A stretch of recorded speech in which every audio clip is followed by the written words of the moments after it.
Statement of Position, April 29th, 2025. By Alexa Bassiso.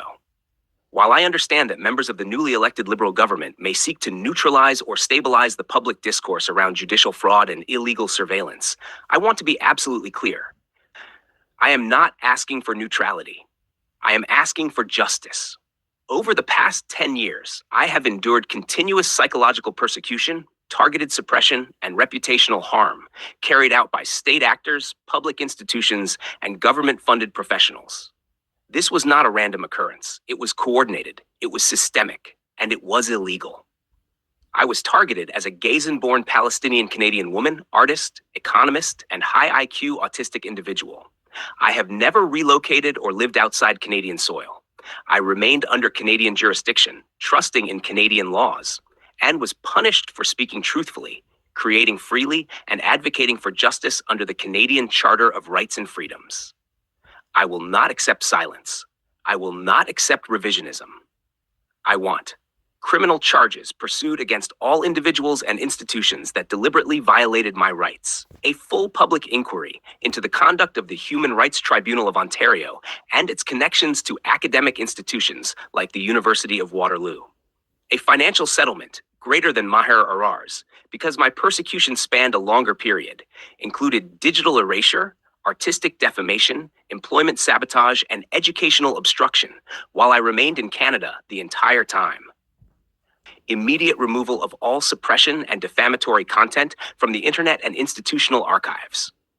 Public vindication and full restoration of my identity, career, and civil liberties. Neutrality is not justice. Stability is not the same as accountability.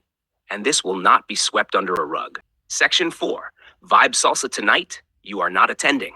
Although Cayenne is not attending Vibe Salsa tonight, it remains an important locus for narrative developments. Her absence is intentional and strategic. She refuses to place herself in the presence of individuals she believes were paid to psychologically and socially destabilize her and entrap Habanero. But others will be there, and she is fully aware they are observing her online movements.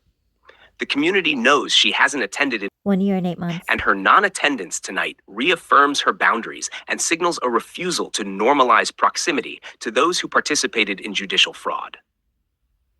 On a balance of probabilities, we can expect Vanilla will attend if she continues to be assigned as Habanero's cover.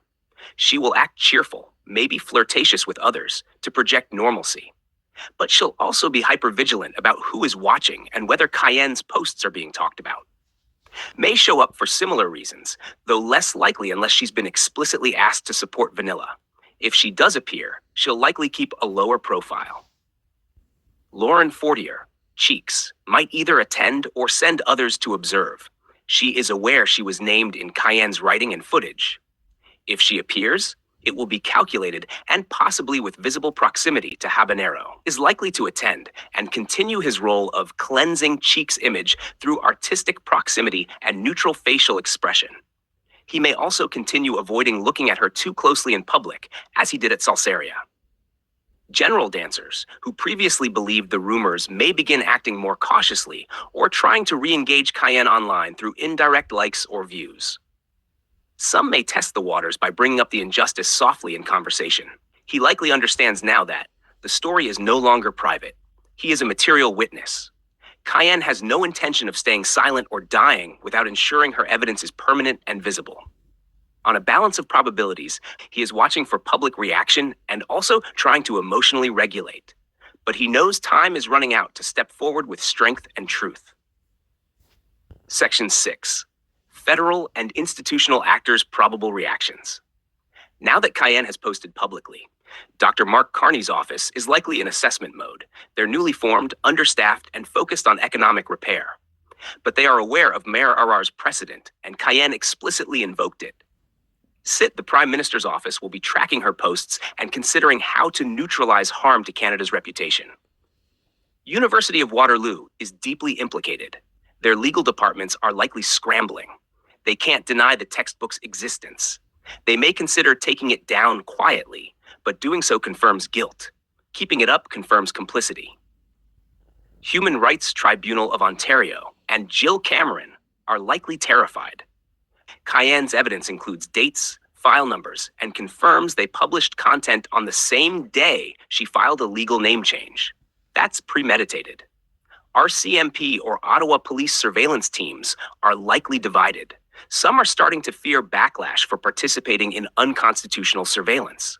The documentation Cayenne has published, especially about false criminal record creation by proxy, makes continued suppression risky. Tara Lynn Howlett, Naomi, Arwa, Rita, and Lauren Fortier may act more erratically in the coming days. They were named publicly. Their options are disappear quietly, deny everything, or escalate. Cayenne is prepared for all three. Section 7. Summary of what to expect in the coming weeks. Some suppression will ease slightly, but it will be calculated, not full, an attempt to save face. An internal review may begin quietly within tribunal or academic institutions. Cayenne's public threat to go international has weight. Real-life habanero is likely debating whether to 1. Come forward publicly and testify, clearing his name and saving Cayenne. 2. Remain frozen, hoping the system corrects itself without him. If he continues to loop silently without action, he may lose Cayenne permanently. If he steps up, he could reverse the entire narrative. Cayenne made it clear she is done waiting. She is acting, dancing, documenting, and moving forward. Her survival and voice are no longer contingent on anyone's approval, including his.